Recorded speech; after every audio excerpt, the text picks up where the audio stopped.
So we're here. Are we ready? Do we want to dive in? We are doing Jawbreaker.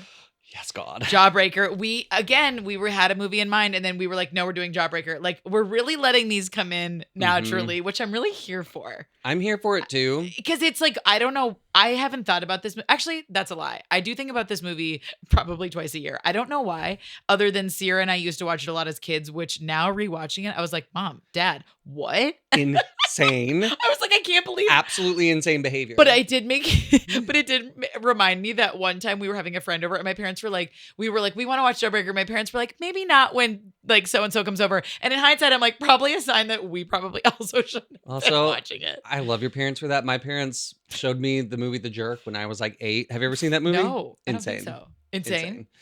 Yeah, I mean it's a wild movie for a bunch of different reasons, but yeah. Yeah, it's very like not kid appropriate, but everything went over my head. Well, that's also. I think most of it went over like my head now, but I literally was like, I watched this as a child, and I was obsessed with it as a child. I didn't first see this movie until I was probably probably like late teens, maybe even early 20s. Well, it came out in 1999, which means if I watched it when it came out, I was 9. And so I'm assuming I didn't watch it right when it came out, but give or take, that is young. Mm-hmm. Now, granted, there isn't as much horror in this as I almost think I had like a memory that maybe, but there's a lot of other stuff that I feel like is a lot to dive in as a child. Yeah, the popsicle scene. Oh, I can't. But yeah, I mean, what was interesting is when you first mentioned Jawbreaker, I was obviously down. Yep. Because like, I've only ever seen it once. It was a really long time ago. Oh, you've seen it once. Okay. I remember liking it, but not loving it. Okay. So when you mentioned it, I was like down, but I wasn't like necessarily like super lit up on the inside, but I was like very down. But when I started reading, girl. Okay, but see, that's so interesting about what you said, because I remember being obsessed with it when I was young. So then the experience of watching it now was very interesting. Yeah. Because I had no memory of why I liked it so much. I just remember that we watched it a lot. Yeah. So I'm excited to get into it. So listeners, we're going to do a little bit of a different format today. Little format. We're going to see how it works. So we're going to start with Jawbreaker, came out in 1999. Yes. Director Darren Stein, writer Darren Stein, starring Rose McGowan. Hello, that's a word. I have like a real paranoia of mispronouncing names now because of this. You just did it, and it's shameful, and everyone will remember it. It's lasting forever now. Rebecca Gayheart. I'm gonna do it like it's an award ceremony. Julie Benz. The budget was $3.5 million. And Judy Greer. And Judy Greer.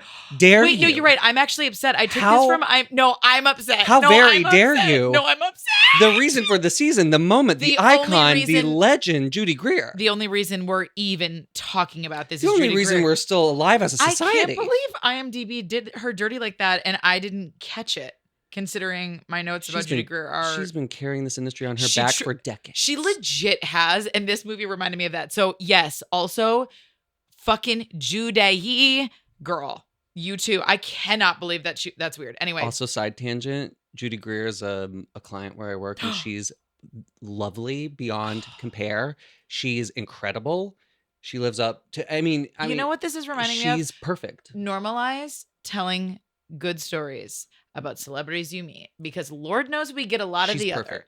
And that makes me so happy. She's could not be more kind. Like, she's a joy. She's an absolute joy and a light. She seems like she would be. And so I'm happy to hear that she actually is. But I interrupted you. We're doing a slightly different format. Point is, we're starting with that. Mm-hmm. And then we're just going to go through things slightly differently. Well, give us some more details about the movie. The movie. Okay. What else? What was the budget? The budget was $3.5 million. Really? Does that seem large to you? I guess so, but maybe in 1999 that's pretty small budget because like the 90s, like the industry was popping off. Yeah. Because at first for a sec I was like, that seemed like more than I would have thought. Mm-hmm. But you can also see where they cut back from places. Yes. Yeah. Mm-hmm. Budgetary reasons in the script. $100. Okay. What were your overall thoughts after reading the script? I thought it was such a fun read. Me too. I loved it. I had a thought it feeling was you would. so Like fun. the second it started, I was like, "Oh, Colin's gonna love this." Yeah. I loved it. I was so down for it. Like I really obviously had some extra thoughts that we'll get into, but I really did enjoy it more than I thought I was going to. For I don't know why, Agreed. but I felt like a little. Not even pessimistic going into it, but I just felt like I was giving myself room to be like, you might not love this. And I was like, oh, psych, I love this. It was such a fun ride. It was really fun. I loved it from page 1. You want me to read my overall thoughts? Yeah, go. Okay. Here's what I wrote.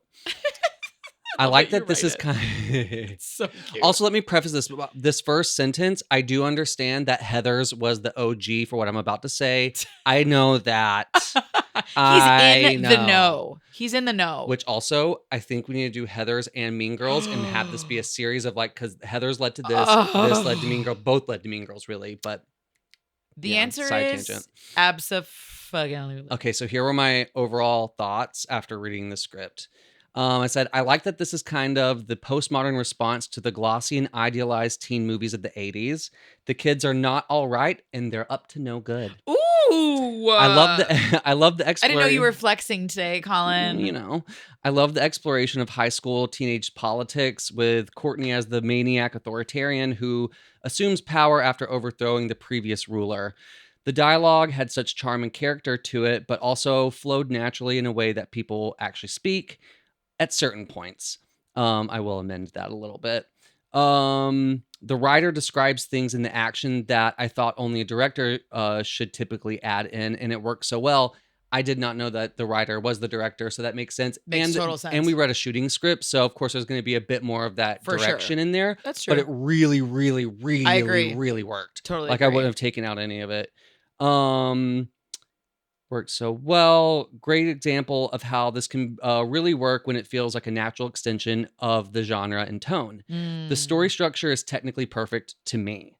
The way that the writer uses a combination of action, dialogue, and direction to structure, to illustrate tone, time and place, and exposition was masterful in my opinion. I really loved it. Go off, Queen. We could dissect the story to explore the cultural and sociological messaging, but it also stands alone as an exciting, engaging, and entertaining coming-of-age story. A++ on that one. That just came right out. Gorgeous. I have a lot of thoughts about this movie. I love that you do because, like I told you, this one I feel a little bit more like chill on, but I'm like excited to talk about. But I'm really excited to hear like all of your thoughts. Well, just like because like from the initial perspective of this movie, it doesn't seem like it's deep, but like when I was reading it, I was like, wait, and here's the thing. I don't know if it was baked in. Like, I don't know if he was fully aware of this when he was writing it or not. I don't know. I'm going to give him the benefit of the doubt and say yes, because I mean, like, there was messaging in there that seemed very apparent to me. Absolutely. That was like much deeper than what this was on like the surface level. And like, I was reading a little bit about it. And it was critically slammed. Like people hated it. They didn't get it. They thought it was droll. They thought it was shallow. But really, it's not shallow when you look into the dynamics and what's being explored here. Oh my God. And it's done in like, and again, that slightly dialed up way where when we talked about Bottoms. Yes. Like it reminded me so much of Bottoms. Really, where it's like so different. And yet I was like, oh, but it felt like a blueprint of the continuous blueprint, you know, like you're saying with Heather's and with Mean Girls, like there's a blueprint there. And this movie absolutely contributes to the blueprint where you're like, there's a lot going on here, and it's almost like wild to see it only in like the most shallow way, because there really is a lot going on and done in such a quirky. One of my favorite things about it was that it reminded me the beauty of like sometimes letting a movie, like I'm gonna sound like Harry Styles, it was like a movie, but like that idea of it didn't hide from being a movie. Like they made stylistic choices that never let you fall into this as any version of real life. It was like, you knew, although it was grounded enough to like find a way to relate to it and grasp on to the messaging that was there, or not even the messaging, just the things happening. But there was also like an arm's length disconnect where it was like, and like the sound effects that would happen between one scene to the next, it was like, boo. Oh, with the movie itself. Or sorry, but with that, but like, but even with the script, it's there was just so much of that where I loved, but also was kind of, I do think at times I get where the movie dialed back, because there were times where I was like, so a lot of times the scenes would just go a little long, or we would have but not in a way that was painful. It was more just like, there was times where then when you saw the film, you're like, what wasn't there kind of made sense on most things. Yeah. Just in that, like, they really walked you through with dialogue and action and things like that. They really walked you through a lot. But like in the script where I'm getting specific, but where they do the makeover and how it's very different. It's way shorter. I also understood it better in the movie, in the context of the movie. On the page, it was a little difficult for me to, like, I didn't realize it was supposed to be a fantasy. Like, because I was wondering, I was like, wait, why are they rhyming? Right. This is odd, but I kind of love it. But yeah. Yeah. Where the movie felt, the movie was, I mean, sorry, where the script felt heightened, but a little bit more grounded. Yeah. The script to me read a bit more like pure satire in certain points, with moments of like heightened. I think the that tracks. movie, when I watched the movie, it was even more heightened. Yeah. For me, some of what I saw as subtext in the script didn't necessarily translate all the way. Okay, so film for me. What would be your rating? My daddy's score? Yeah, your daddy's score. I went back and forth with my I'm still kind of going back and forth on my score. I went back and forth. I'll tell you what my process was. My first rating was a 9. Wow. And then for the script. And then I was like, wait, no. I gave it a 10. And then I was like, wait, no. And I gave it an 8.7. And I was like, and then I gave it an 8. I settled on an 8, but after reading it initially, I was on a high. I loved it. The energy it had, the way it grabs you right from the beginning. Immediately, chokehold. Lurbed. Okay. But I did amend it after watching the movie. I will say that. Well, it is hard. I keep thinking of my rating as like overall, but if I really was going off script alone, I would say like, if I was going off script alone, I'd say a 7.8, which Fair. I don't know why, other than it's fine. No, but I'm actually trying to figure it out for myself, because I loved it, and we'll obviously get into like the specifics of what I really loved and what stood out and stuff like that. But like, I don't have any like massive things to go like, oh no, not this, anything. It was more just like, I had so much fun. I enjoyed it. I mainly only have good things to say about it, but it felt false for me to give it like too much more than that. But that's just also but that's why I pulled back on my rating a bit, because I loved it. But then when I saw the film and how it translated to screen, I was like, okay, there's actually things here that I didn't really pick up on when I was reading it, because I was on such a high and I was like loving the experience of reading it. Yep. That I was like, I reevaluated a bit. Because it's hard to not a 9 and a 10 feels like that's like that is a top tier. Yeah. And it's not that it's to me though, like, it is an impressive script, and I honestly think that a lot of screenwriters would benefit from reading it. Like, especially if this is more of your genre, or do you know what I mean? I do think this is a great script to read. Like, it just is. I definitely agreed. Because also my rating was so high. I'm going to give a little bit of a spoiler alert. Okay. My rating was so high because I have no daddy don'ts. Oh my God. To be fair, I had to like really squeeze one out this time. I was thinking, I was like, yeah, if it's not I there, don't there, have totally one. fair. Like, for the script itself, I don't have any negative notes, which I was surprised about. It just spoiler just to meet you there. I think I only said there were certain scenes that felt like a teeny weeny bit long, but again, that only was truly highlighted. My gut instinct on that was only highlighted by the film, where like some of what they cut, I was like, you definitely didn't miss it. Yeah. So that's part of it. But again, when I was reading it, I wasn't going like, God, this is long. That was not a feeling I was having. It was more just like because I think in the beginning of the film, Carlie, the script, the way the script starts is such an adrenaline. We're diving in. We are in, baby. Get get in the back, we're cruising. I love it. That the pace of it really, for a read, is great. It was perfection. Yeah, truly. And again, another example of pages and pages of only dialogue. It really makes the reading experience so much better. The more I read, it helps that the dialogue is like great that too, though. Yeah, the dialogue was so fun. Yeah, like I have so specific fun. notes about Courtney's dialogue and Same. stuff. But so like speaking of notes, let's get into our specifics. Our notes. I have to literally tell you, my first thing is in all caps. Holy shit! What an opener. I love that you're immediately on the ride. And that was truly one of the things where, listen, not all scripts, by the way, can start like that. And I feel like that was the thought I had where I went, if you can do this, you should do this. Do it.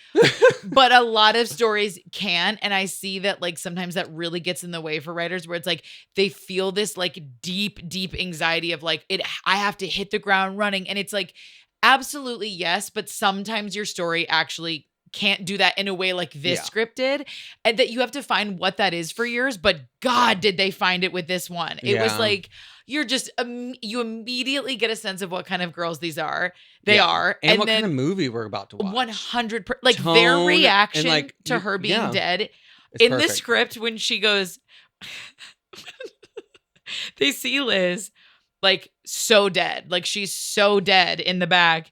And they're like, Liz, this is so not funny.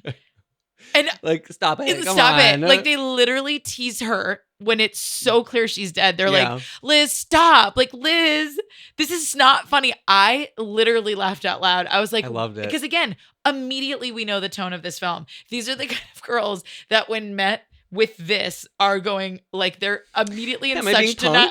Like, what? Yeah, my first notes are I wrote down the very first line of the script to give listeners an idea of what we're talking about. Please. So the very first line I thought was just it was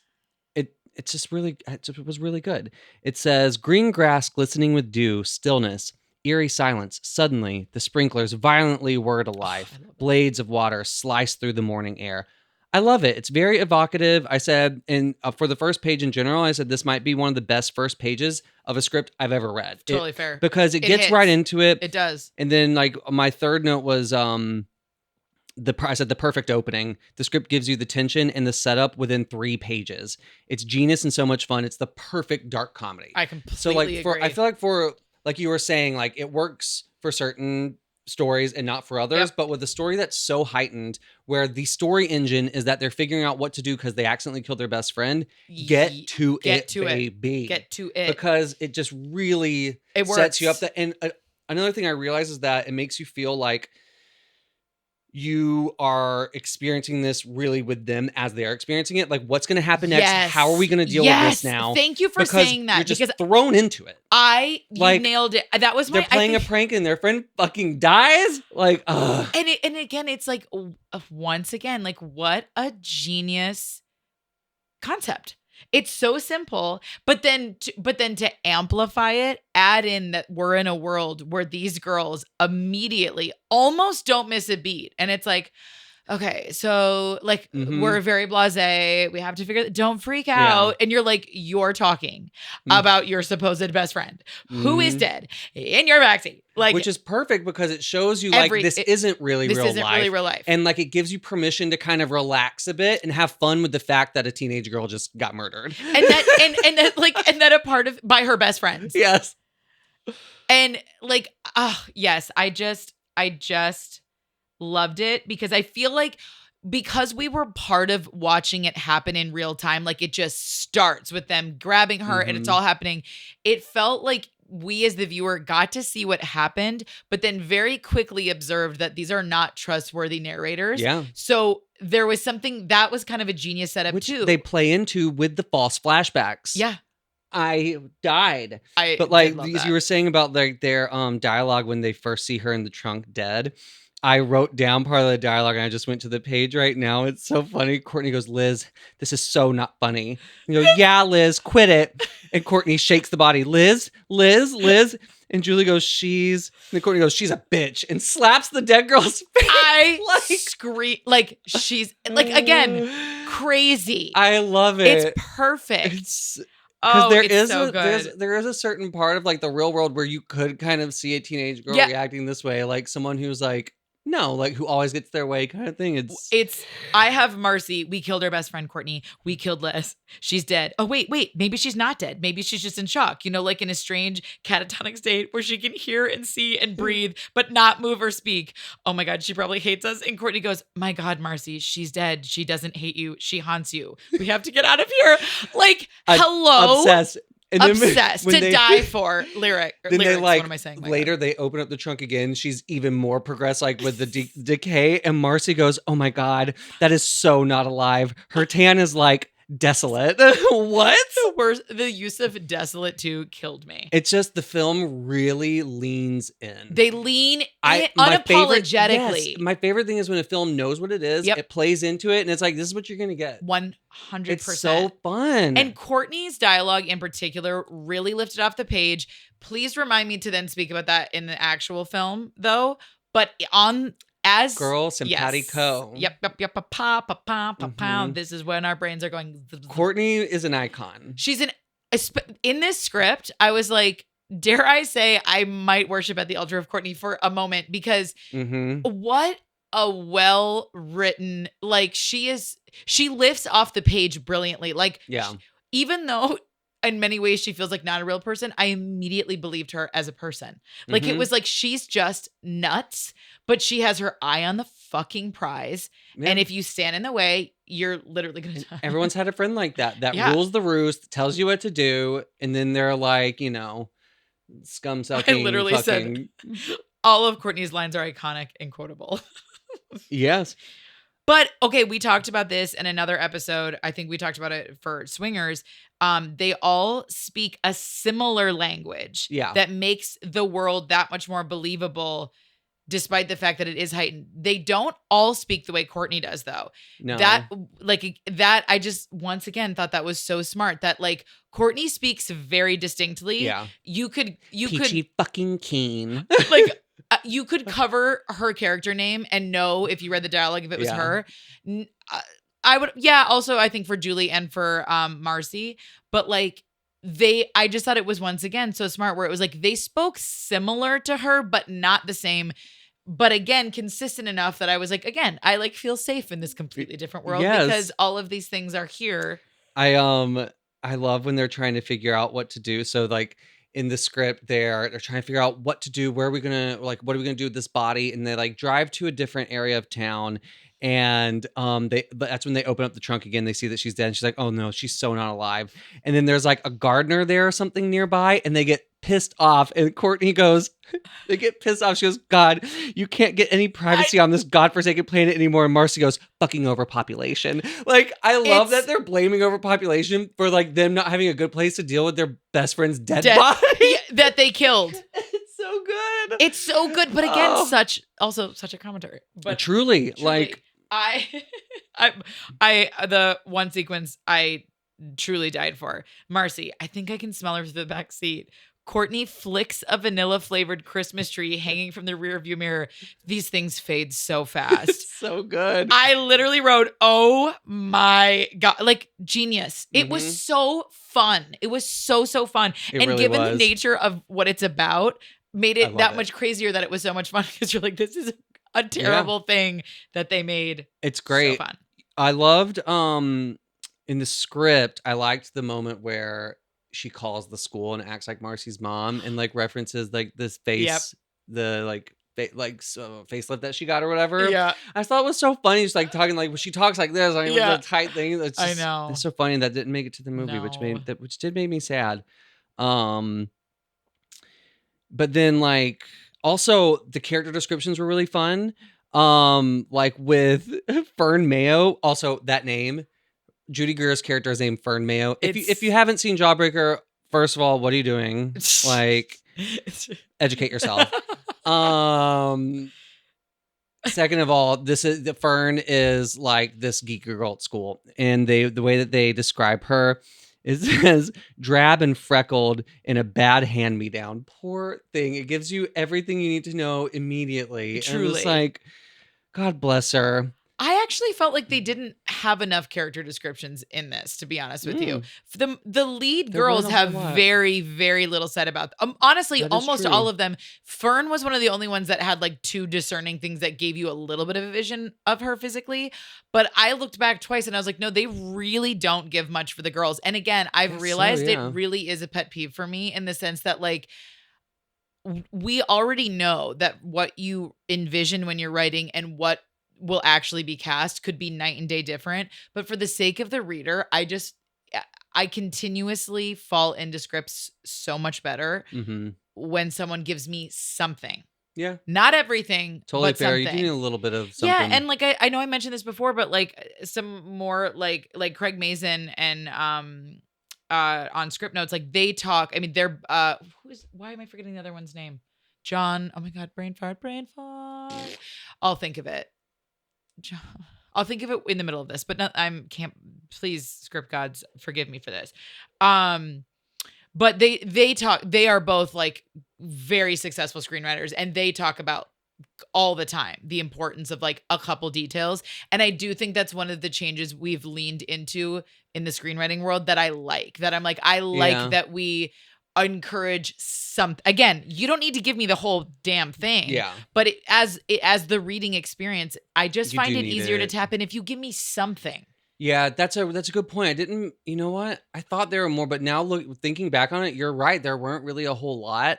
And I think But then what Fern had compensated such for a that good was one. because I had seen the movie. Agreed. That I just Agreed. kind of saw their characters in my mind. But the only one I really saw was Rose McGowan Same. and Judy Greer. Same. But I originally thought Judy Greer might be Julie in it. I did but forget then Fern who played came Julie. around and I was like, oh wait, there no, she that's with that wig, the that dude's. goddamn wig. God bless that wig. Perfect. 10 out of 10. But Mhm. again, because it knew what it was. Yeah. Like it knew what it was, Mhm. wig. Like the wig said there will be a makeover happening in this film. It did. That's what the wig said. And it delivered. The wig was a paid actor. she got was overtime. a foreshadow. Yes. You just had to be paying attention. I also really loved the action in this. I love the way that the writer described stuff. Like, so when they're in, the girls are in the bathroom at one point, right when they get to school after, they're going back to school. Their friends' dead bodies in the trunk, and they're like trying to gather themselves. They kind of look like shit. They've had a harried morning, and they're like, time to beautify ourselves so we look normal out in the world. I wrote down how he described it because them putting on makeup in there was so fun. I could see it so clearly in my mind. The way he wrote it, he says, led by Courtney, the girls go to the mirror and in a ritualized fashion, they begin the beauty process. First, the purses open, click, click, click. Then the pocketbooks unzip in unison. Compacts pop open. Lipsticks twirl out of tubes. Hairspray fills the air. I love it. Like when you can see the different shots. Because again, it's like this. I'm gonna sound like Harry Styles again, but this is a movie. Yeah, exactly.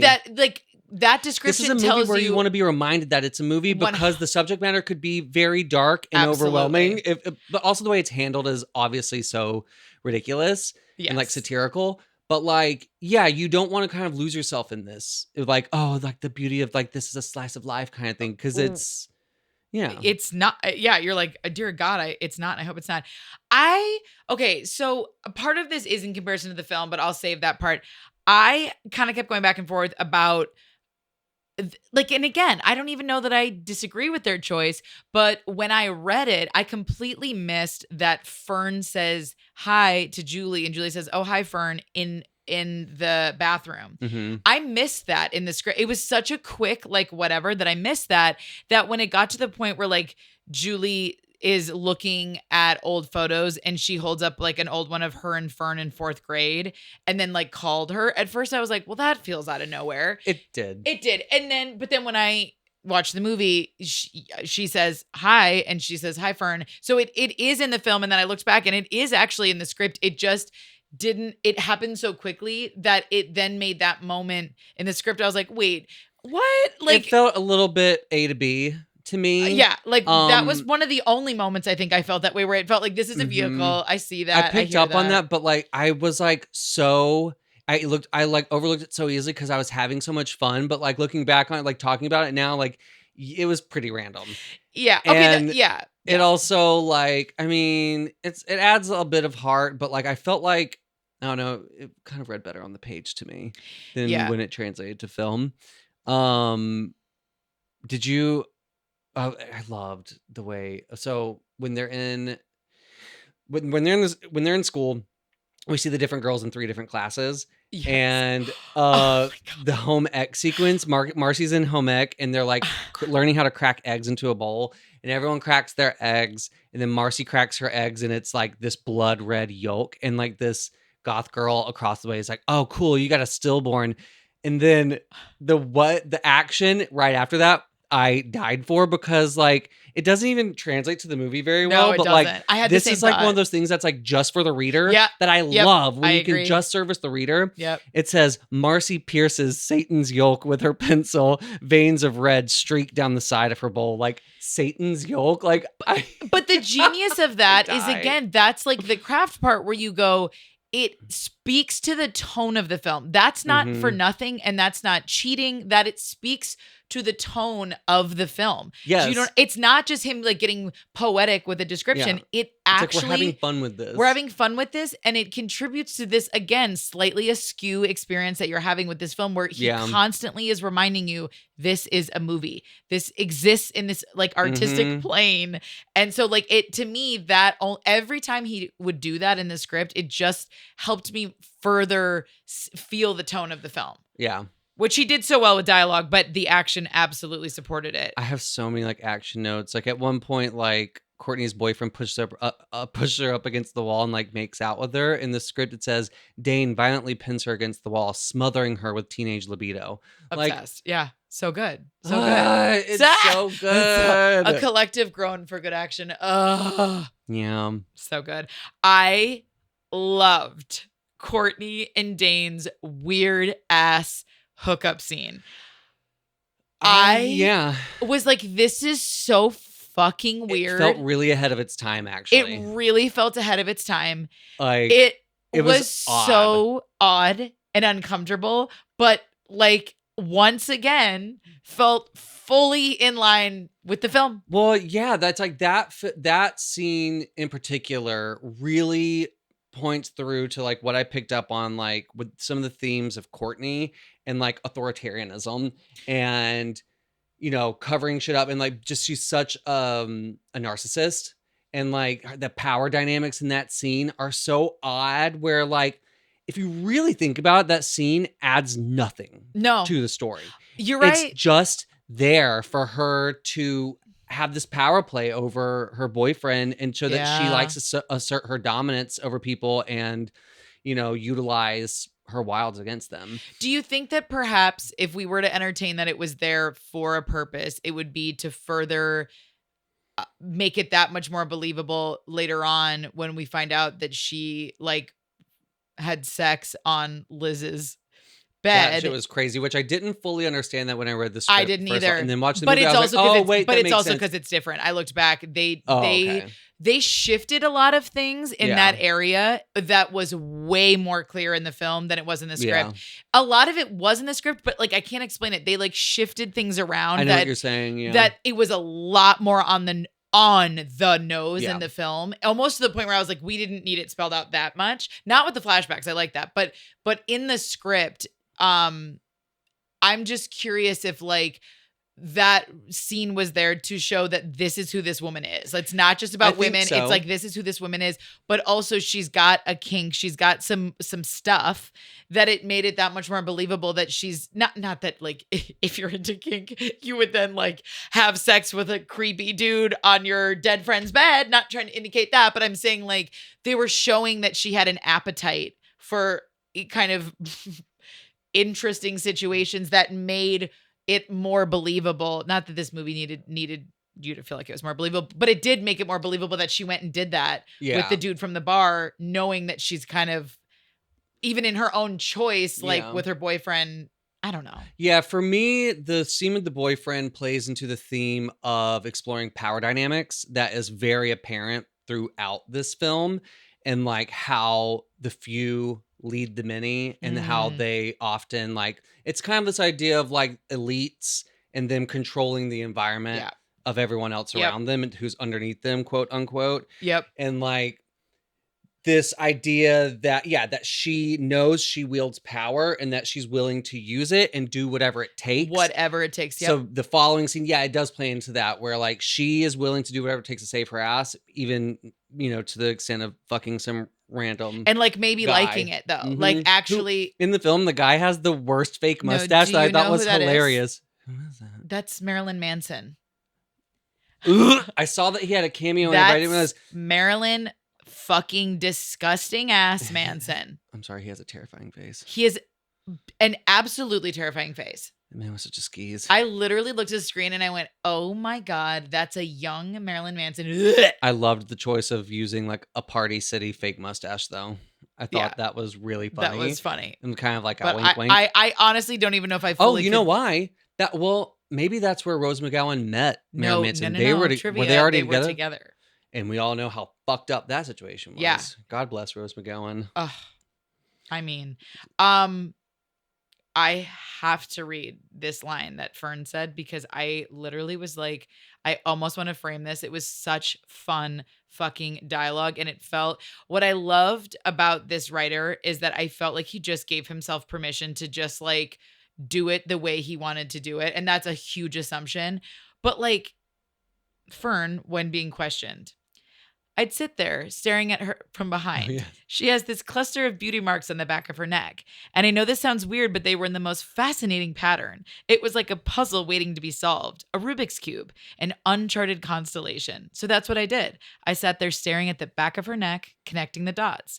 I found salmon swimming upstream on the back of her neck, a spider's web, sea monkeys even.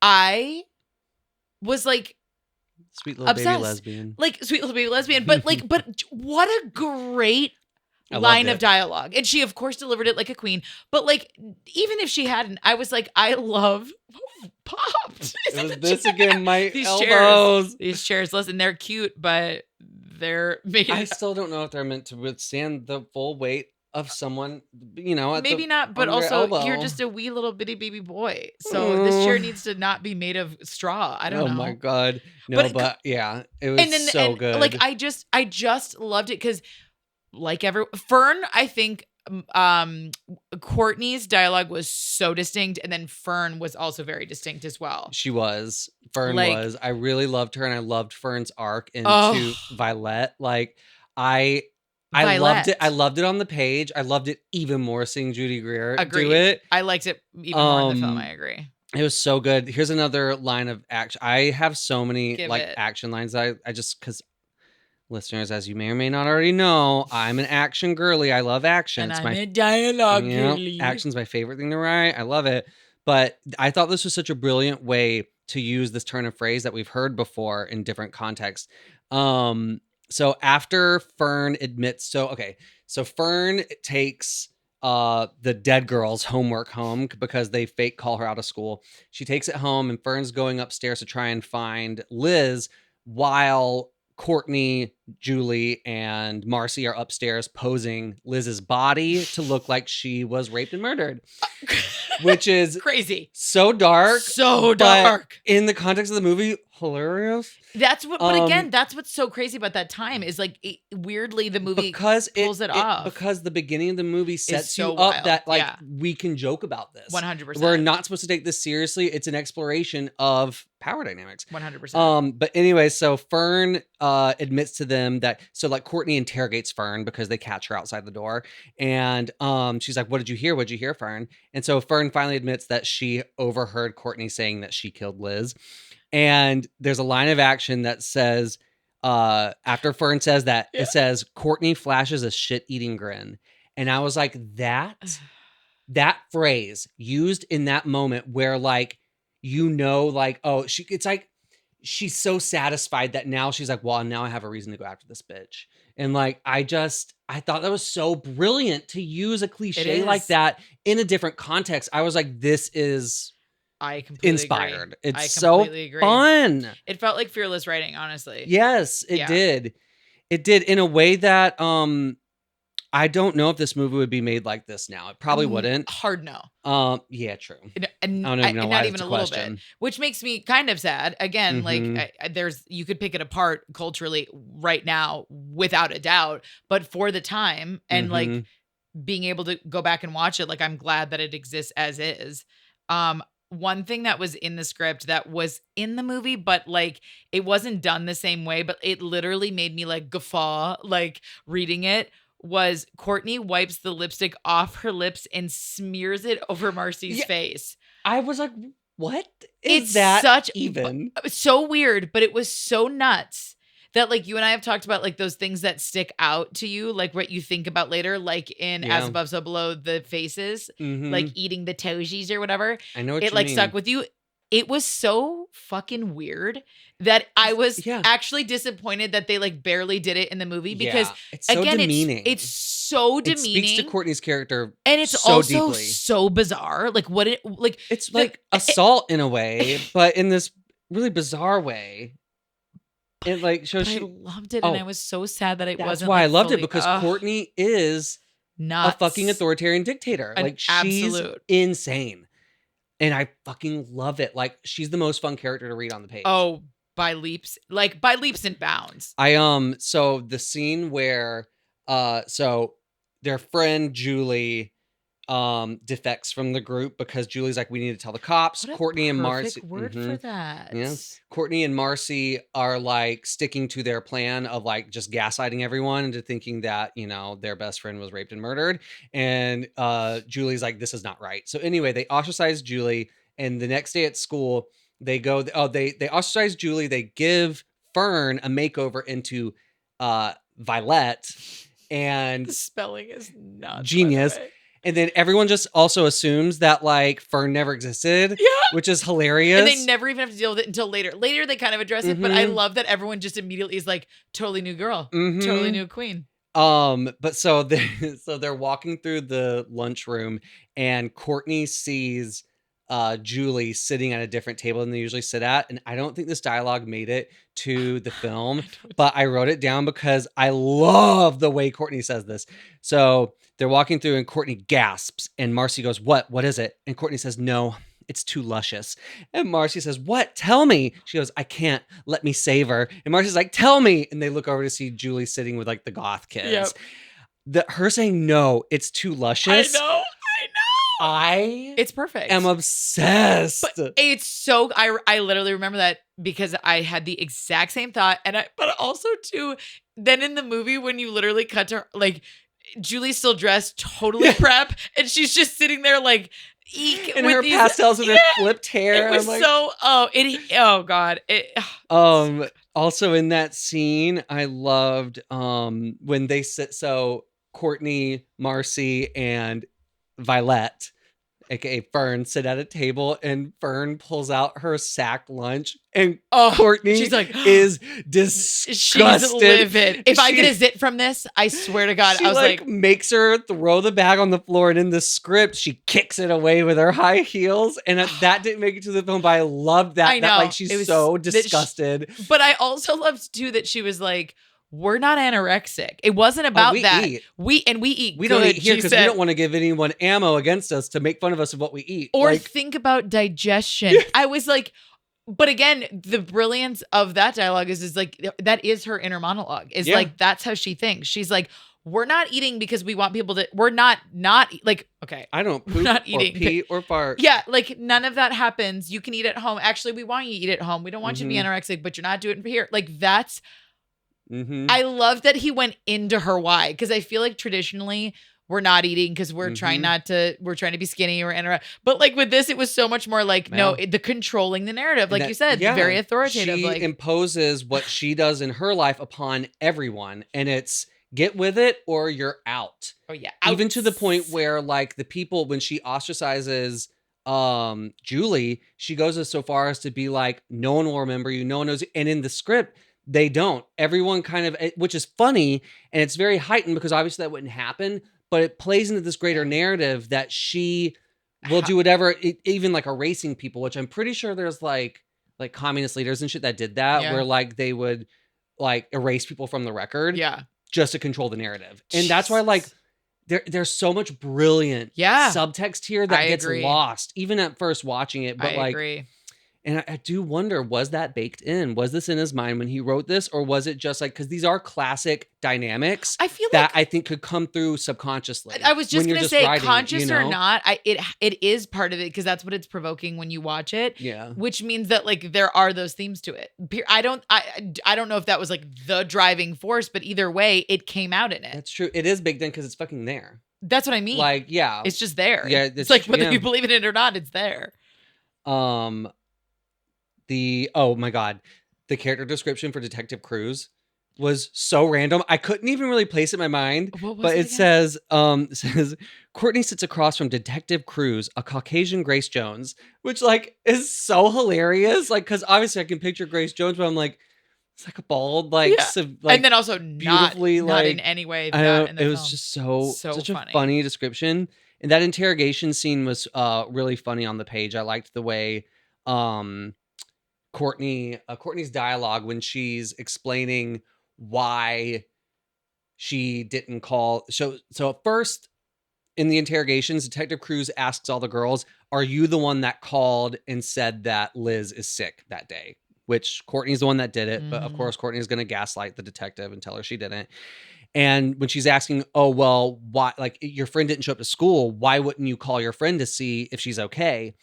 This was Courtney's response, which is also in the film, but I think it's just such delicious, great dialogue.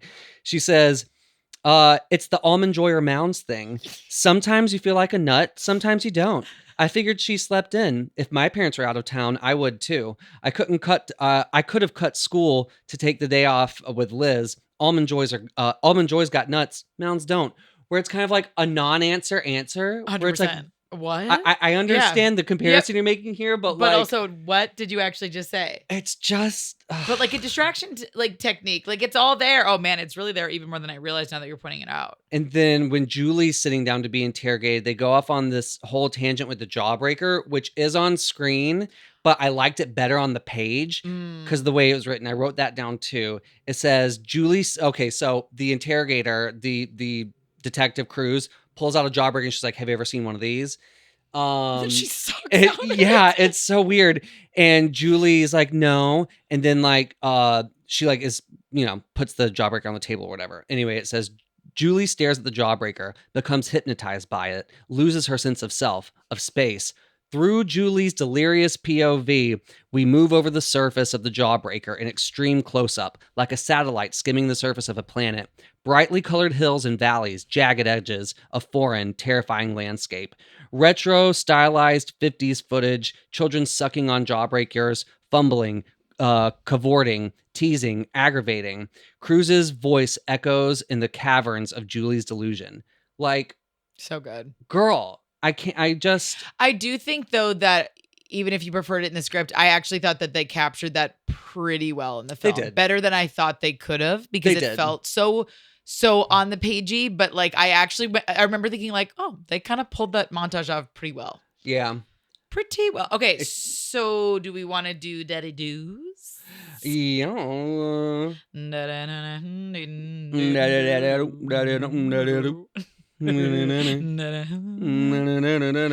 Oh, wait, before we do Daddy Doos though, I just want to touch upon one of my favorite moments in the script where Fern as Violet, like, so the girls, Courtney and Marcy, hear loud music playing from like in front of the school and they go to investigate. And when they see where the music's coming from, it's Violet lounging on the hood of this Corvette that she got by hooking up with a mechanic, which is so random. But she's sitting there and this is the description it's so random. That I think is just perfect. It says, Fern sits perched upon her vet like Angeline, the Los Angeles billboard queen. She sports shades, hot pants, and a baby tee that says bitch. An entourage of jocks and vampish girls surround her in various self-indulgent poses. Fern is an icon on a steel altar. Like, perfect. It was the exact energy in the film too. It's nuts. At Lurf.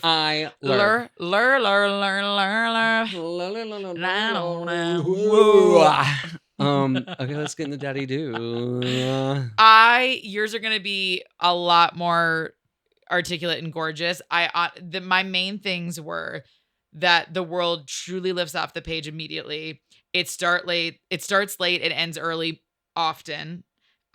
Specifically at the beginning.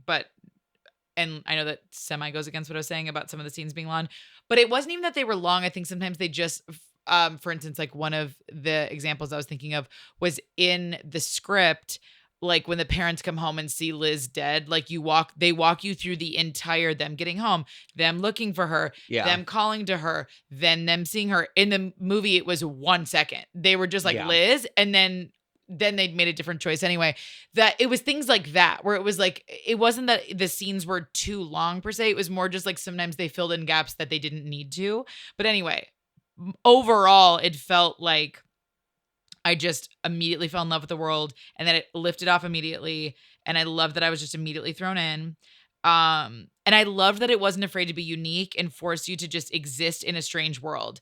It was to me, it felt like a good reminder that if you feel a call to do something slightly different with your script and your story, and that really resonates with you, you should explore it. Yes, because and just see how it works. And it might not, by the way, like sometimes doing weird shit in scripts sucks, but this felt like a writer who was being like unafraid to do exactly what he was envisioning.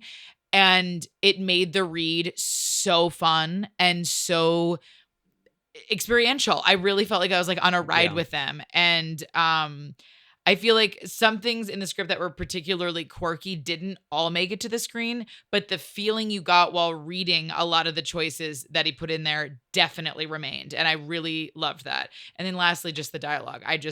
I'm a dialogue girl. Yeah. And this was a movie where I feel like if you're looking for great dialogue in a script and you just want to see not necessarily relatable dialogue, but just great dialogue, this is such a great film to read for that. Agreed. So those were my daddy do's. Daddy do. And yeah, don't have a daddy don't really, other than like, I literally just said just not a lot of character descriptions, and that's it. Yeah. Oh, yeah. Give me your daddy do. Okay, Daddy Do number 1. Daddy Do, hone your character voices. It makes it so much easier to read and digest what's going on. Daddy Do number 2. Daddy Do, use action as an extension of tone and genre to paint a vivid and evocative picture for readers. Daddy Do number 3. Daddy Do, utilize interesting structure to keep things fresh and energetic. Yes. The writer blended voiceover, cut-tos, and false flashbacks in such a way that really grabbed me as a reader. It was so fucking well done. I agree. Like his structure, I loved, because whereas in like when we read Bottoms, the structure of that was confusing. With how they structured cutting back and forth in certain ways was confusing, where here it was so masterfully done with very minimal action. Agreed. Very effective. Real, like, I would say, like, if you like to play with different structure, definitely read this script. Because he does it really, really well and very succinctly. It's very good. And I have a 4th Daddy Do this time. Lay it on me. Daddy Do, no mama. Daddy Do, jump right into the plot when it services the story. Yep. We know the story engine of the movie by page 3, and it works so well. You're taken on an out-of-control ride where you feel as frantic as the leads, wondering what'll happen next and how they'll deal with it. And no daddy don'ts. I love that you are doing... I feel like I did halvesies of like... looking into the barrel and saying, do this, don't do it. You did it perfectly. It's I okay. just was we like, can have different daddy I know, but I was like, God, I loved that. I really enjoyed that. I completely agree with everything you said. I just loved it. Also, we got this script, and we get most of our scripts, if you can't find them with a simple Google, on this website called Scriptfly. It is FLY. like, I have to say, and you can disagree, but I think it might be the best hub for scripts, because absolutely because agree. It is so frustrating, and I will say this till the end of time. It is so frustrating to me that scripts can be so hard to find, because it truly is like the best resource for writers. It just is. Absolutely. And for so long, I'd be like, I can't find this. I can't find this. And the number you literally being like, Scriptfly has like all of them. And it's wild. It's wild how many they have. Wild how going many they back have. decades. I know there's another site called IMSD, Internet Movie Script Database. Oh, okay. I wasn't even But I don't usually utilize that one. I also Okay. haven't been on it in a while. But Scriptfly people, you have to pay for the scripts. You do. But some scripts are like $12, some are like $20, but it's worth it. it's totally worth it. It's go and support them. It feels like a mom and pop kind of operation. Go and support them. And truly, I would also say buy this script. Like I would too. I just think this is one of those that like it's so well done that it's such a great reference point for just something that's unique and different. It's got commentary from the 90s. It's very well done. And you can also look at it from different angles. You can go deep into it if you want to, but you can also look at it at just like a kind of left of center, 100%. fucked up dark comedy ride, which is brilliant and so well done. Completely agree. Okay, let's talk about the movie. The movie! I wrote in all caps. Totally different opening. Oh my God. I really preferred the opening in the script. I preferred it too because, so in the movie, they open with Judy Greer narrating like who the girls are, what their standing in the school is. And then we roll into the opening that is in the script. But then we don't follow through with Judy Greer as the narrator. She comes back in at the end. I really didn't. But the line at the end is totally out of context. Totally out of context. I really didn't love that choice. And I found myself more bummed than I thought I would be because I was so lit up that I was like, God, this script throws you in. It comes right off the page. And then all of a sudden I was like, oh, like it felt deflating a little bit. And I really wonder if that was like a studio note or something, or if they screened it and some people were like, I don't know, because it felt like an adjustment that was not made with full excitement. It didn't feel in full alignment with the rest of the film. You need to know who these girls are right away. When like I like the mystery of thinking this girl's being actually kidnapped, and also then you find out it's her friends. And I also think there's something to be said for like who we start the film with. The first person we see and hear often is like who we kind of like ride with so often in a film. And I liked that right away we were with these three women in a way that felt like we were with them, whether we wanted to be or not, by the way.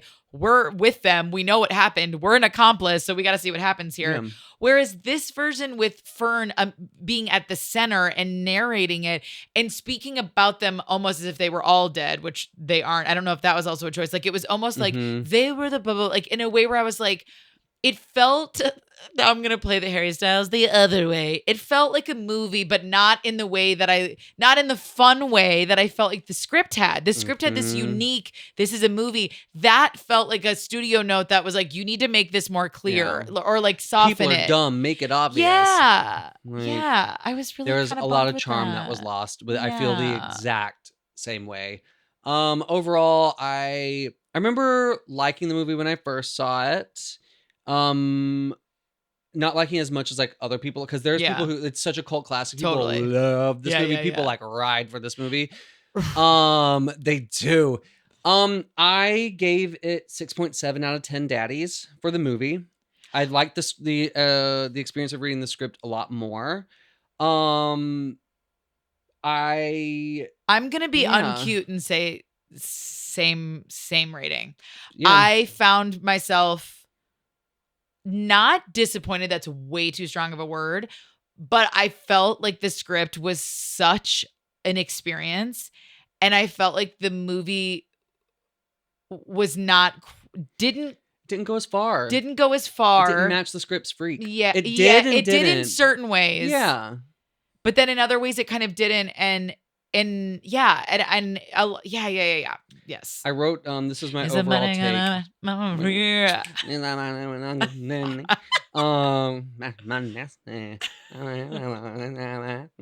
I got stamina, they say I'm an athlete. That's what it is. I'm a stickler for lyrics. This was my overall take on the movie. I wrote, I had so much fun reading the script that I overlooked how the adult characters are pretty stupid. Oh my God. They'd be able to figure this out if they'd be able to figure out who killed Liz really easily if they thought for 2 seconds, which came through really strongly in the movie where I was like, wow, these people are dumb. Which in the script, I was totally willing to overlook it because it did feel, I don't know. It's interesting that there are certain parts of the script that felt more heightened than they did in the movie, and then vice versa, Very well said. which was schminteresting.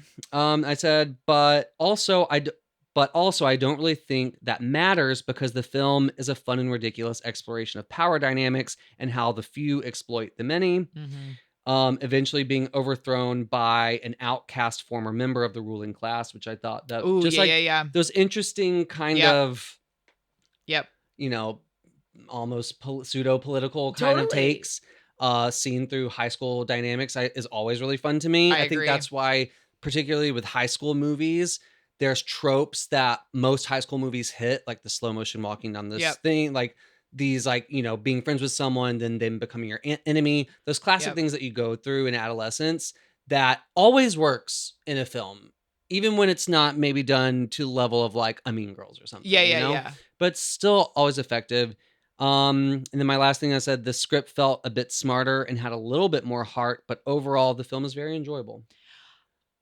So well said. I really felt transfixed reading the script, and that's saying something because it's really easy in this day and age to get bored or to like make an excuse now, you know what I mean? Whatever. And I really was like so into it. And I found with the movie, I was a little bit more like into it, but it did feel like something was missing a little bit for me. And I will say, I don't like just like critiquing things and like leaving it at that. Like it's like a pet peeve of mine. It's probably like the deep, deep Libra in me that like always has to find the balance.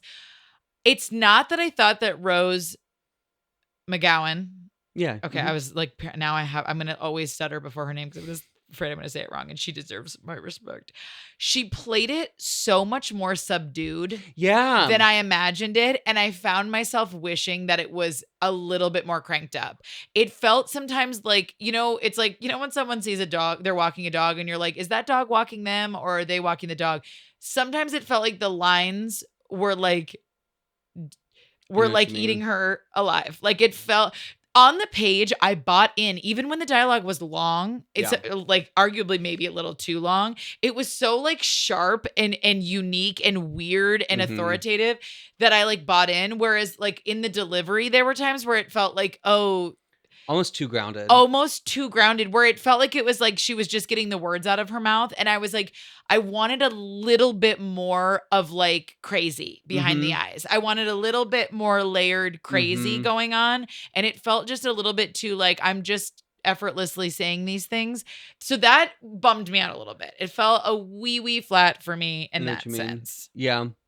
It's interesting because... But I also don't think she was bad, by the way. When I first saw Courtney on the screen, I wrote, this is like before I got about halfway in, I wrote Rose McGowan and Judy Greer were born for these roles because I really liked them. But then the further I got in, I started to feel more like you did, where like I think Rose did a great job, but there were certain lines that there was a certain choices that I thought were interesting to not ramp it up a little bit.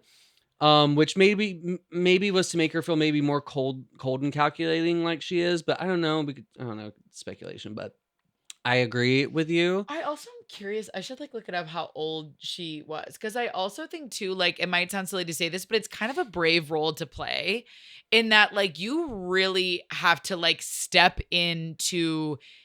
Like, I am curious, how old was she? Yeah, I mean, the fact that they're supposed to be 17 was hysterical, though. I was like, dear God in heaven. The boyfriend is like fucking 26 years old. But Julie even, like, I was like, Julie, mama. Girl, all of them. All these are adults.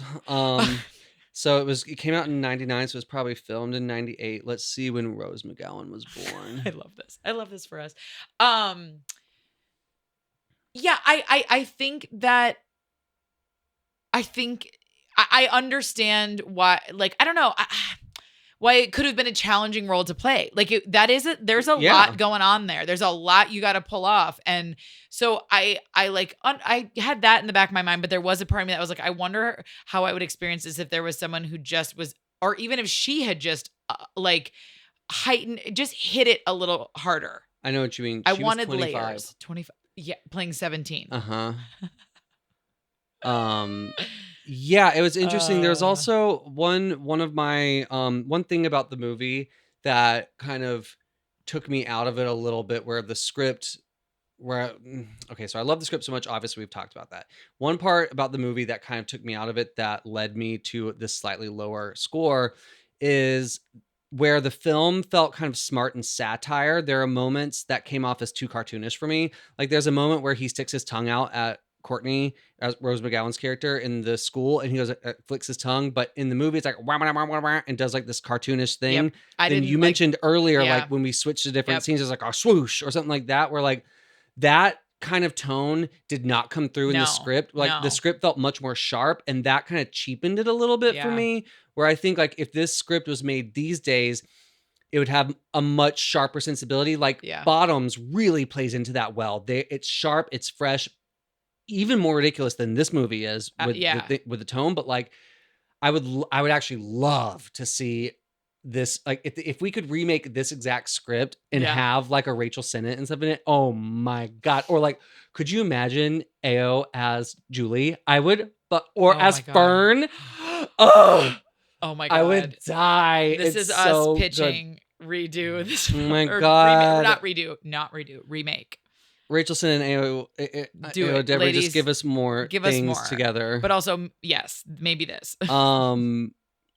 Yeah. But I have to say this. We already worshipped at the altar that is Judy Greer, but for just a second, I literally wrote, Judy Greer is operating on a different level than everyone else in this film. Yes. And I don't mean that to be a dick. I just mean like, it's literally like anything else in the world. There are people doing things at different levels. What Judy was pulling off in this film and doing brilliantly, I believed her. Me too. In a way, she almost brought more to Fern in some ways than the script did. Yes. In a way that I thought was so interesting, because I bought in on Judy Greer. No notes, mama. Like she came, she saw, and she killed it. Like the way she was able to go from that like meek little whatever to then being the way she fucking gets all up in her face when Courtney's face when she's like in the bathroom smoking the cigarette, and she's like just I got like ammo. I got ammo. As you said. I was like, this is operating on her own. There's a moment where she pulls up in front of the school in that Corvette, and she gets out wearing all pink. She's like, "Hey, ladies!" And the way she like walks away, I was like, "Yes, bitch, give us that '90s." And bitch. her in the bitch shirt nearly killed me. Perfection. We have to talk about the wardrobe for 2 seconds. Yeah, it's like perfectly tacky. It's like for instance, Fern's outfit when it says "bitch" or no, not. Wait, is it a different thing? At one point when things go sour for her, she's in like a bikini top. Yes. And like a see-through shirt and it's when hot she pulls pants. up to the school to see all the posters plastered everywhere of her like a Fern. This is insane. Yeah. Like insane. I noticed that too. I was like, pop off, queen. And Courtney just like casually wearing a corset in the first scene of the film. Like it was just, and Marcy wearing Foxy. A necklace that said Foxy. Because her last name is Fox. Obsessed. Like they do that. They explain that in the dialogue, but it was funnier on the page than it was. Yeah. It was kind of overlooked in the movie 100%. For me. But the worship, and then like what Courtney's wearing at prom. That headpiece. It was like, it was so. It was like, so weird. It was so weird. But again, I was like, pop off. This is weird. Yeah. You know what Marcy changed? with the crimped hair. Yes, I actually liked Marcy a bit more in the movie than I did on the page, because I agree. She played her in the movie. She came off more as a cutthroat sycophant who was just willing to fucking gobble that 5 times fast, gobble Courtney's balls till the cows come home. But in the movie, she played her so stupid that I was like, oh, she's a sycophant, she's a follower because she's dumb and has no thoughts of her own, which I fucking loved. And it made the scene with her and her dad so good. When he's like, actually, I loved the flow of the dialogue in that scene so much. It was perfect. The way that he's talking and like asking her questions, she's responding, but it's so it was real, done but so smart, effortlessly, and it wasn't confused. It was just. In fact, I was kind of sad that she didn't have another scene with her dad, because it really was so good. when he's It was. oh my god, when he's like, I was watching Oprah and they were talking about if your child's a follower. And yes, my child is a follower. Oh my god. But I agree. In fact, I had the thought while I was watching it, that idea of like what's so fun about writing and then when you go into casting is that like you can have an idea about what something is even as a writer, like this is how I'm envisioning it. Yeah. But getting to see people come in and have different takes on it, that brings It's it to other the levels. magic of acting. She absolutely Yeah. brought it to a different level. She did. Whereas like for me, like I kind of felt like Courtney and Julie fell just a little flat for me. Now, granted, Julie was playing the straight woman, to be fair. Like she was needing to play somewhat normal in a crazy world. Julie on the page read to me as not as gorgeous as the actress who played. Like that actress is stunning, but like, and not that that didn't work, but Yeah. I don't know. I just read her as being more plain, like, you know, pretty girl in the church choir kind of thing instead of like bombshell model. But you know, another change that I liked more in the movie than in the script was when Fern discovers them at the house and he overhears them talking about that they killed Liz. In the script, the girls are flanking her and she can't see Liz's body. Yep. In the movie, she sees Liz's body, runs downstairs. It's totally different in the script where she runs away. They like go under a bridge. Yeah, it's very with, like weird. under an overpass. That's what I mean. And it's The so script odd. did things like that where you're like, we don't need to go to another location for this. Yes. Yeah. But I love that they chose to have her see it in there. It just worked so much better. It felt more natural. And it made it more suspenseful. Like, are they about to kill this girl? Because I was like, I didn't fully remember. Well, because remember, she runs in the script. She runs towards like birds and then the bird. 100%. But that being said, I just hit the mic. I'm sorry, Mike. That being said, the way they did it in the film, I was like, that makes more sense. But I kept thinking that. Like, I went back in the script when Julie and her boy and Zach find Violet/Fern laying on the ground. It's so weird. Laying on the ground with covered the old posters of her over her with her bloody bandage. And in why did no one help her up? Why is the janitor just cleaning up behind her? And then this janitor's like, that's a lost soul in the script because in the script they're like, Fern, and she's like, why are you saying? And then she runs and leaves. And then her and Julie and Zach drive to a place to find her. And then Julie's like, I'm just going to it was like this whole meal. Yeah. Whereas in the movie, it made more sense. They just took the same. I think the dialogue was almost the same. They just did it right there. They found her and they just did it right there, which just made more sense. It was like, we don't need to keep going to a new location or whatever. But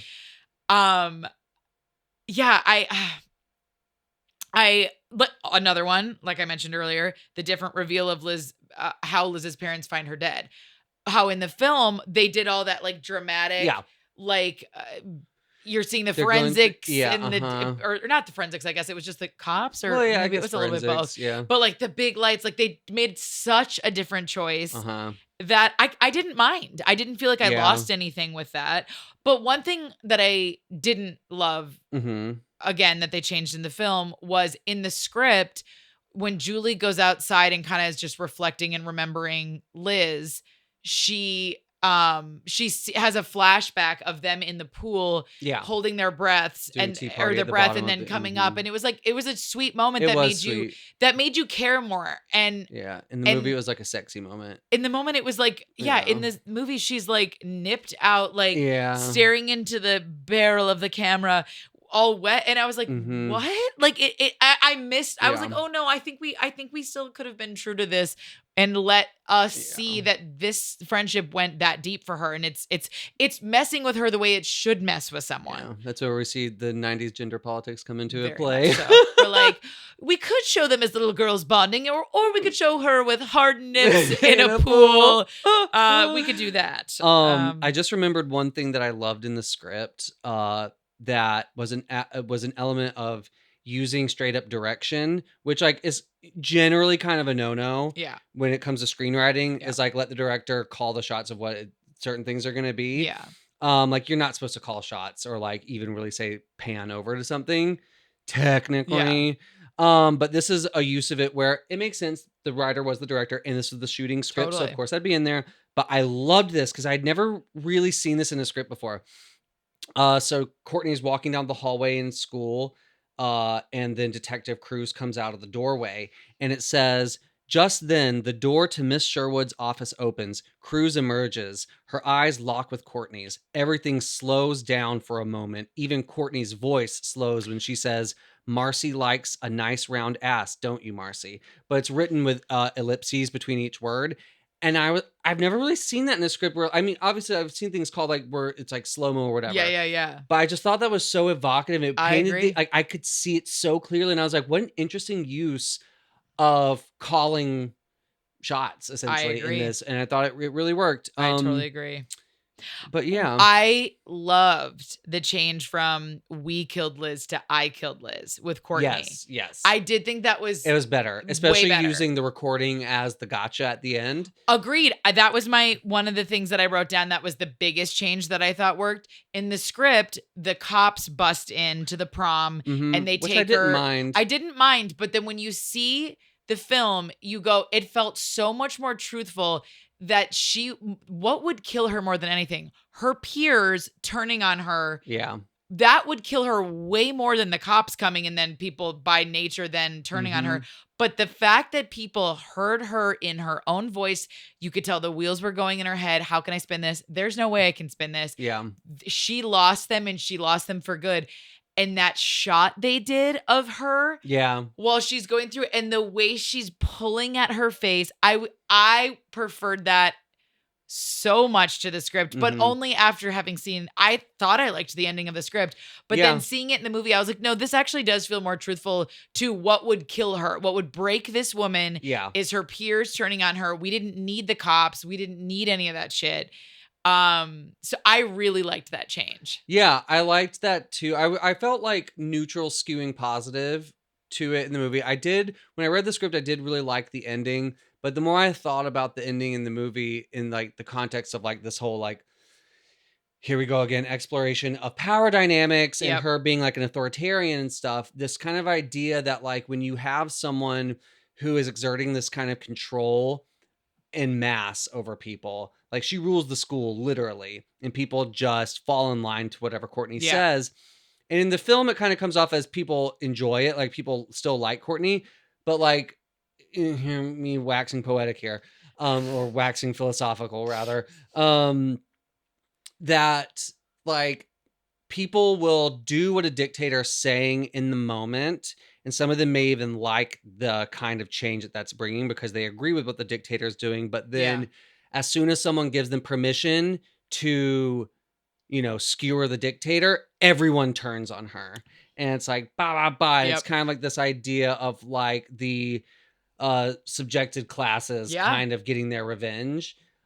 Which, that is a bit of a stretch because it's not really explored like that at all. It's very much more surface than that. But again, it's just right underneath. The messaging, like this, the messaging in the script really got me thinking. Like it really took me on a journey. It was like a movie. Can I tell you a couple little trivias real quick? Because you're gonna scream. Natalie Portman and Kate Winslet. Fuck off. Winslet were both considered for the role of Courtney. The way we need those audition tapes, like I need to see how Kate Winslet played this. I need to see how Natalie Portman played. Same, both equally. What? Kate has a bit more oomph.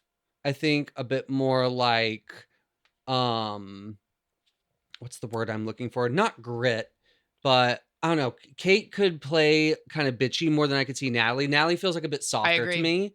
So I would love to see their take on those characters because like such brilliant actresses. I feel like Kate Winslet would have given me what I was imagining more on the page, but perhaps not. I don't know. I feel like, I just that it shook very interesting. Any more trivs? Any more trivs? What else? The character of Fern Mayo was inspired by Sissy Spacek as Carrie. Oh, yeah. That makes sense. Yep. Rachel Lee Cook was originally cast as Julie, but she was replaced by Rebecca Gayheart, who had better chemistry with the rest of the cast. Okay. Which is interesting because I would have envisioned a Rachel Lee Cook more so as that character, just looks-wise.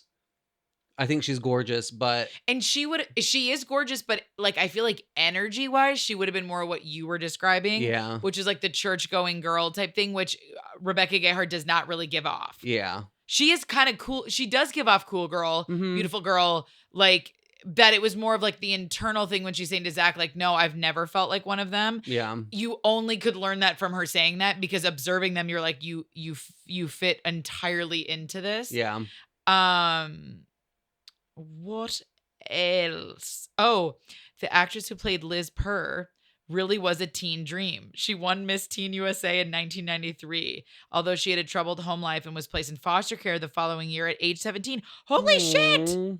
She gave herself the last name Ayana, which means blessed in Cherokee. I'm gonna say she's Oh my God. gorgeous. She That absolutely actress is beautiful. stunning. I know. I actually wish she had Also, like some lines. The name Liz Purr Is she's the you mean meow? meow. What do you mean? She's Because she's the cat's cat's meow. meow. Little What did you lesbian. think though about how they removed all the like true lesbian comments?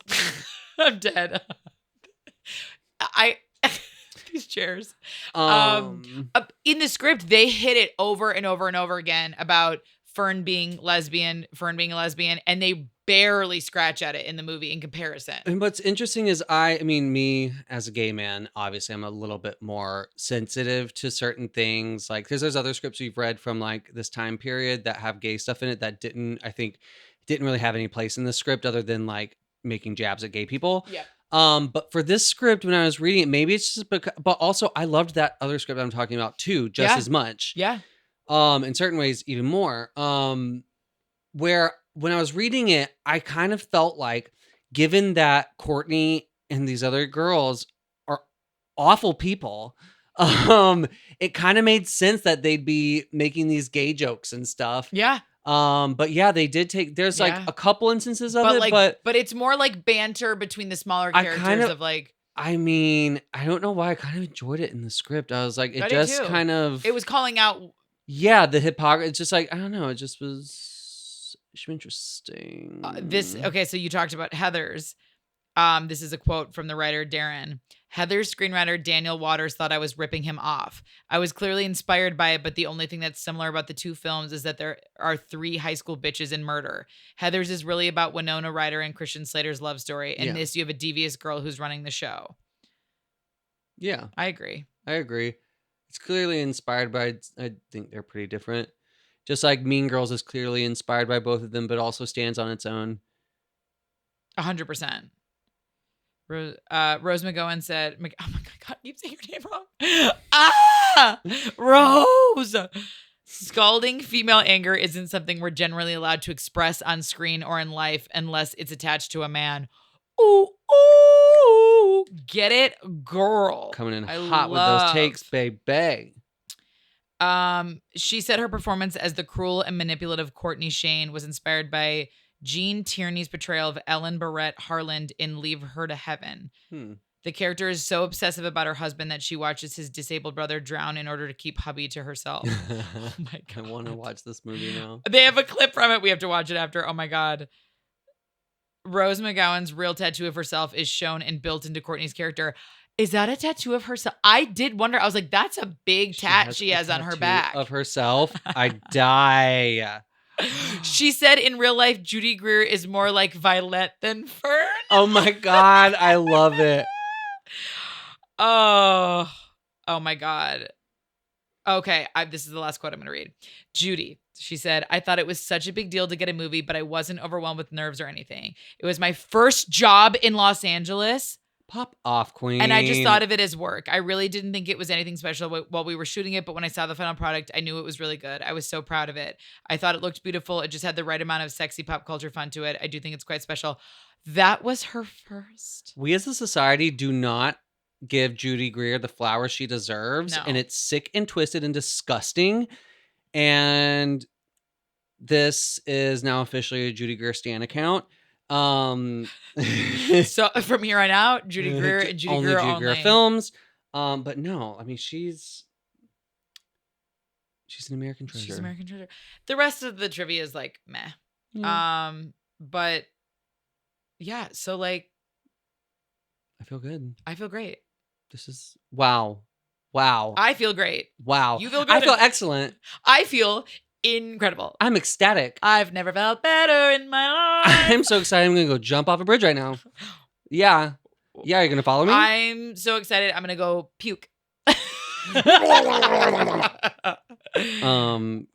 that was our experience with Jawbreaker. Yeah. I mean, overall, iconic was the word that kept coming through to me. It was like the script, iconic. And the film in so many ways is iconic. Like, it's an iconic cult classic.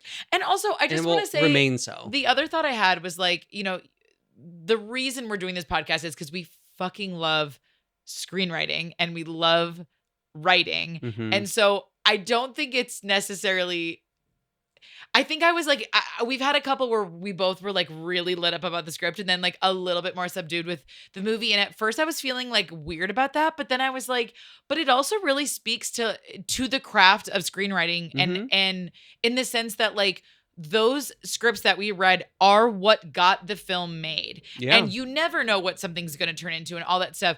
But it speaks to me to like the true nature and beauty of like why you should do your best to write an incredible screenplay. Yeah. Because the final product might be different, better, worse. It kind of doesn't matter. But as much as you can nail it on the page, it really is what motivates. Like if someone came to you and I and we were producing and they gave us this script, we would make this script. For sure. So that's what's so interesting about it is that it's like, I kind of love in some ways that we're almost like having such visceral responses to scripts. Yeah. And then maybe like a little bit dialed down with the film, but that's just because it works in all the ways that it's meant to, these scripts do. It really is a testament to the writing more than anything. And I love that. Find your voice, lean into it. Hone it. Do things your way. Do things your way. Yeah. And only get notes from people whose work you've read and respect and aspire to. Thank you for saying this, because I was going to say at some point we're going to have to do a notes tangent that maybe we just always add on to, because it's real out there, man. Bad notes are a real thing, but knowing how to handle a note, even when it's bad, is also an art form. But you pretty much just nailed it, though, with your advice on notes. Because I tell you what, there are so many bad notes out there that everyone have made has great an opinion, scripts. and so many people just want your story to be what they think the story should be. Because ego is a mother. So anyway, I love you so much. I love you so much. We did it. We did it. We did it. See you next time. Okay. Thank you for listening to Script Thanks for Daddy. listening. Follow us on socials. Leave comments if you want us to review a certain movie. Yes, please, please, please. We don't know yeah. which one's next. We're gonna have to see what just drops into our And brains. rate us on all the podcast platforms. Leave us a review and become a script baby. Become a script baby. We're your script daddy. We can't be script daddies without script. Okay, bye. Bye. Love you. Bye. We want to give a huge thank you to our incredible producer, Scott Simmock, and our amazing sound mixer, Ryan Fee. We literally could not do this without either of them. So thank you, guys.